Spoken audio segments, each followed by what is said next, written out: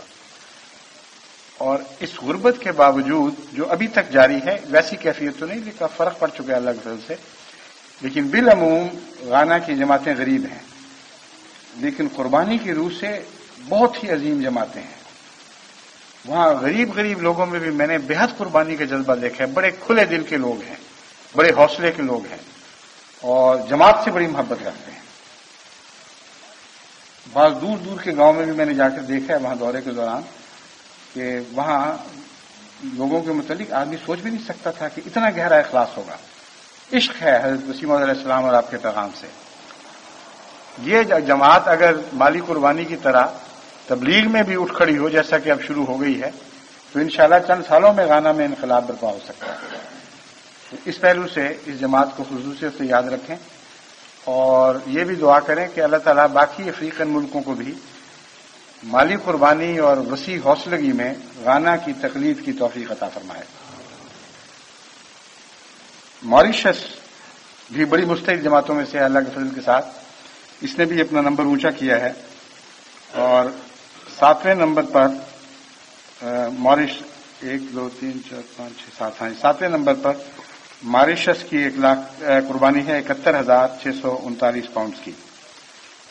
پھر ہندوستان کی باری ہے، یہ بھی کافی پیچھے رہ گیا تھا، اب اوپر آنا شروع ہوا ہے، اور اب جماعتوں میں کافی بیداری پائی جاتی ہے، اور میں امید رکھتا ہوں جس طرح ہم نے مہم شروع کی ہے انشاءاللہ تعالی ہندوستان کی جماعتیں بڑی تیزی کے ساتھ اب نشو و نما پائیں گی، اور اللہ کے فضل سے جیسا کہ میں ان کو بار بار یاد دہانی کروا رہا ہوں، اپنا پرانا کھویا ہوا مقام حاصل کریں گی۔ وہ عظمت کا مرتبہ جب ہندوستان ساری دنیا کو اپنے چندوں سے خدمت دین کے لیے رقم مہیا کیا کرتا تھا، تو اب بھی میں امید رکھتا ہوں کہ جماعتیں اگر بیدار ہو جائیں اور عزم کے ساتھ کام شروع کریں تو وہ دن دوبارہ لوٹ سکتے ہیں۔ قادیاں کی ایک ہمارے دل میں محبت ہے، جہاں حضرت مسیح علیہ السلام پیدا ہوئے، جہاں سے پیغام پھیلا، وہ محبت ہمیں مجبور کرتی ہے کہ ہندوستان کو پھر صف اول میں دیکھیں، اور وہاں سے ساری دنیا میں پھر اللہ تعالیٰ کی ہدایت کا نور پہنچے۔ ناروے بھی بڑی مستعد جماعت ہے، آگے بڑھ رہی ہے، ہندوستان کے بعد ناروے کی باری ہے۔ پھر جاپان باوجود اس کے کہ بہت کم تعداد ہے 8ویں نمبر پر یا 9ویں نمبر پر آ گیا ہے، 1 2 3 4 5 6 7 8 9ویں نمبر پر، اور 10ویں نمبر پر جاپان آ گیا ہے۔ ناروے 9ویں نمبر پہ ہے، جاپان 10ویں نمبر پر، پھر سوئٹزرلینڈ ہے، پھر بنگلہ دیش ہے، پھر ہالینڈ ہے۔ ہالینڈ کی جماعت بھی یورپ کی دیگر جماعتوں کے مقابلے پر تعداد کے لحاظ سے خدا کے فضل سے بہت مخلص اور مالی قربانی میں پیش ہے۔ پھر سویڈن آتا ہے، اس کے بعد نائجیریا کا 15واں نمبر ہے۔ نائجیریا میں خدا تعالیٰ کے فضل سے اقتصادی لحاظ سے اللہ نے بہت برکتیں عطا کی ہیں، بہت امیر ملک ہے پوٹینشیل کے لحاظ سے۔ انفرادی طور پر مقابلہ کر کے دیکھیں، مین ٹو مین جس کو مقابلہ کہتے ہیں، تو غانا کے مقابلے پر نائجیرین احمدی کی حالت بہت بہتر ہے۔ اس لیے وہاں کی جماعت کو کوشش کرنی چاہیے کہ اخلاص میں بھی وہ آگے بڑھیں، اور جس طرح خدا نے ان پر فضل فرمایا ہے اسی نسبت سے مالی قربانیوں میں آگے بڑھیں، تعداد کے لحاظ سے وہ پیچھے ہیں، لیکن اتنا پیچھے نہیں کہ مالی قربانی سے غانا سے اتنا پیچھے رہ جائیں۔ بہرحال وہ امید رکھتے ہیں کہ اللہ تعالیٰ ان 15 کی طرح باقی سب جماعتوں پر بھی بے شمار فضل نازل فرمائے گا، جو مالی قربانی میں مسلسل محنت اور استخلاص اور استقلال کے ساتھ پوری وفا کے ساتھ سالانہ احیاء کلمت اللہ کے لیے خدا کے حضور پیش کرتی چلی جا رہی ہیں، اور دن بدن ان کا معیار بڑھتا چلا جا رہا ہے۔ جیسا کہ میں نے بیان کیا ہے امریکہ کے معاملے میں کہ بہت سے ابھی ایسے احباب ہیں جو اگر حسب توفیق خرچ کریں تو امریکہ میں ابھی بہت آگے آنے کی گنجائش ہے۔ یہ صورتحال کم و بیش دنیا کے ہر ملک پر پوری اترتی ہے، کیونکہ کبھی بھی کسی ملک میں ایک جیسے ایمان کی حالت کے لوگ نہیں ہوا کرتے۔ اگر چندے بڑھانے ہیں تو سب سے اہم چیز یہ ہے کہ اخلاص کا معیار بڑھانے کی کوشش کریں۔ جتنا اخلاص کا پانی اونچا ہوگا اتنا چندہ خود بخود اچھل اچھل کر باہر آئے گا، اور اگر اخلاص کا معیار بڑھانے کی کوشش نہ کی جائے اور چندوں کے مطالبے پر زور دیا جائے تو اس کے نتیجے میں بعض دفعہ آگے بڑھنے کی بجائے لوگ پیچھے ہٹنے لگ جاتے ہیں۔ میرا تجربہ ہے کہ وہ کمزور لوگ جو چندوں میں پیچھے ہوں، ان کے پیچھے جب سیکٹری مال وغیرہ پڑتے ہیں تو وہ دور بھاگنے لگ جاتے ہیں۔ بعض لوگ اپنے ایڈریس بدل لیتے ہیں کہ کہیں ہمارے تک سیکٹری مال نہ پہنچ جائے۔ تو اخلاص نہ ہو تو پھر تحریک اور زیادہ دھکیل دیتی ہے بجائے ادھر لانے کے، لیکن اخلاص کا معیار اونچا ہو تو پھر تحریک ہو، پھر دیکھیں وہ کس جوش کے ساتھ آگے بڑھتا ہے۔ دونوں باتیں ضروری ہیں۔ چندہ طلب کرنے والا نظام جو ہے وہ بھی بہت مستحکم ہونا چاہیے، اور بر وقت اس نظام کا واسطہ ساری جماعت سے قائم رہنا چاہیے، اور بر وقت کا لفظ بہت اہم ہے۔ بعض دفعہ چندہ وصول کرنے والے جماعت کے مختلف افراد تک پہنچتے تو ہیں لیکن بر وقت نہیں پہنچتے۔ مثلا ایک سال گزر گیا ہے، 11 مہینے یعنی گزرنے کو ہے، 11 مہینے ہو گئے ہیں، اور سیکٹری مال اچانک جاگ اٹھتا ہے اور کہتا ہے کہ اوہ ہو ابھی تو میری کافی رقم وصول ہونے والی ہے۔ وہ پھر دروازے کھٹکھٹاتا ہے تو پہنچ تو جاتا ہے لیکن بر وقت نہیں پہنچتا۔ اگر پہلے مہینے میں پہنچے تو بالعموم ہمارا یہ تجربہ ہے کہ پھر جتنا چندہ کسی شخص نے دینا ہوتا ہے مہینے کے سال کے آخر تک اس سے زیادہ دیتا ہے، پیچھے نہیں رہا کرتا۔ تو نظام جماعت میں جو چندہ وصول کرنے کا نظام ہے اس کو مستحکم کرنا بہت ہی اہم کام ہے، لیکن اس شرط کے ساتھ کہ وہ نظام جس کا اخلاص کا معیار بڑھانے سے تعلق ہے وہ ساتھ ساتھ مستعد ہو کر قدم قدم چلے، بلکہ آگے بڑھ کر چلے۔ اور اگر اخلاص کا معیار بڑھانے والا نظام یعنی تعلیم و تربیت کا نظام اور نمازوں پہ قائم کرنے یعنی تربیت کا حصہ ہی ہے، نمازوں پر قائم کرنے کا نظام، خدا سے تعلق بڑھانے کا نظام، یہ نظام اگر پوری طرح مستعدی کے ساتھ عمل پیرا ہو تو پھر چندہ وصول کرنے والے نظام میں کمزوریاں بھی رہ جائیں تو اتنا نقصان نہیں ہوا کرتا۔ اخلاص بڑھ جائے تو جیسے بچے کے لیے ماں کا دودھ بعض دفعہ اچھلتا ہے، چھاتیوں سے باہر آ جاتا ہے، حالانکہ بچے نے طلب بھی نہیں کی ہوتی۔ بالکل یہی کیفیت اخلاص کی ہے۔ اگر خدا سے محبت بڑھ جائے، انسان نمازوں پر قائم ہو جائے جیسا کہ قرآن کریم نے بیان فرمایا ہے، اور اللہ تعالیٰ سے پیار کا تعلق قائم ہو جائے تو پھر بغیر تحریک کے بھی انسان فرض خود ادا کرتا ہے۔ تو یہ دونوں چیزیں ہیں جن کو نظام جماعت جماعت کے مالی نظام کو مستحکم کرنے کے لیے ہمیں ہمیشہ پیش نظر رکھنا ہوگا۔ اور ایک تیسری چیز جس کا اخلاص سے بھی تعلق ہے لیکن اس کو اخلاص کے دائرے میں عموماً شمار نہیں کیا جاتا، وہ دیانت داری ہے۔ دیانت اس سارے نظام کو مضبوطی بخشتی ہے۔ اگر دیانت نہ ہو تو اخلاص بھی ہو اور مالی نظام مضبوط بھی ہو تب بھی لوگ چندہ دینے سے ہاتھ کھینچ لیتے ہیں. جو بہت بڑی بدنصیبی آج عالم اسلام کی ہے، جس میں خدا تعالیٰ نے ہمیں مستثنا رکھا ہوا ہے، اس میں ایک یہ مابع الامتیاز ہے کہ باقی عالم اسلام کو وہ دیانت نصیب نہیں ہے. اور ان میں باوجود اس کے کہ بہت سے لوگ ہیں جو قربانی کرنے کی تمنا رکھتے ہیں اور بے شمار روپیہ بھی ان کے پاس ہے، اس وجہ سے نہیں دیتے، ان کو پتا ہے کہ جو دیں گے کھا جائیں گے. تو جب اعتماد ہی نہ رہے کہ جس مقصد کے لیے خرچ کیا جا رہا ہے وہ اس مقصد کو پہنچے گا، تو دل قربانی کے لیے کھلتا نہیں ہے. تو جماعت احمدیہ کی کامیابی کا راز، جو مرکزی راز نظام جماعت کے استقامت کا ہے، وہ دیانت میں ہے. اخلاص کے نتیجے میں چندہ آئے گا، مال کا نظام مضبوط ہوگا تو چندے کو سنبھالا جائے گا. لیکن اگر دیانت کا فقدان ہو جائے تو یہ دونوں باتیں بالکل بیکار اور باطل ہو جائیں گی، کوئی بھی ان کی حیثیت نہیں رہے گی. بس ہمارے آڈٹ کے نظام کو بھی مستعد ہونا چاہیے اور بالعموم جماعت کا دیانت کا معیار اونچا کرتے رہنا چاہیے. میری نظر تو اس پر پڑتی ہے کہ کتنی شکایتیں مجھے مالی لین دین میں بددیانتی کے متعلق پہنچتی ہیں. اس کو میں بڑے غور اور فکر سے دیکھتا ہوں اور اس سے اندازے لگاتا رہتا ہوں کہ اس وقت جماعت کی کیا حالت ہے. وہ لوگ جو اپنے ذاتی لین دین میں بددیانتی اختیار کر جائیں، جب وہ جماعتی لین دین میں ملوث ہوں گے تو ابتداً وہ بددیانتی نہیں کریں گے، کیونکہ فرق کرتے ہیں کچھ لوگ، اور یہ ایک طبی بات ہے. مثلا ایک شخص کوئی بات کہہ رہا ہو، آپ کہیں تم جھوٹ بولتے ہو، تو وہ کہتا ہے میں آپ کے سامنے بھی جھوٹ بولوں گا. یہ بات بھول جاتا ہے کہ خدا کے سامنے کھڑا ہے اور اس کے سامنے جھوٹ بولتے ہوئے شرم نہیں کر رہا. لیکن ایک نفسیاتی نقطہ ہے، توبہ توبہ، میں آپ کے سامنے بات کر رہا ہوں، میں آپ کے سامنے بھی جھوٹ بولوں گا.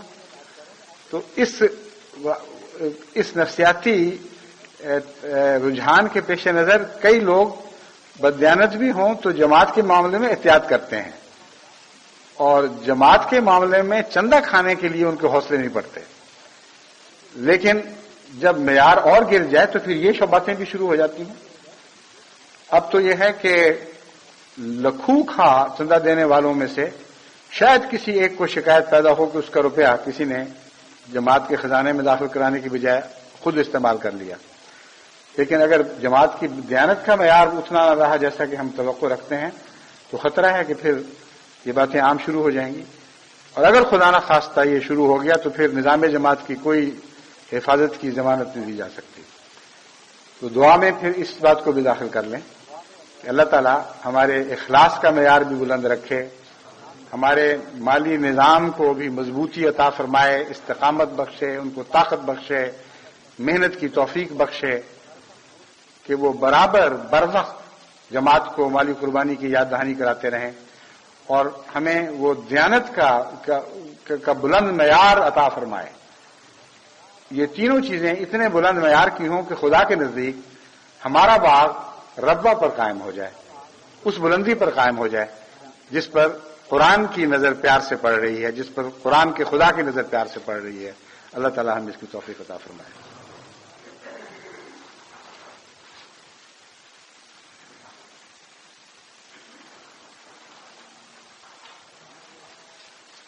الحمد لله نحمده ونستعينه ونستغفره ونؤمن به ونتوكل عليه ونعوذ بالله من شرور أنفسنا ومن سيئات أعمالنا.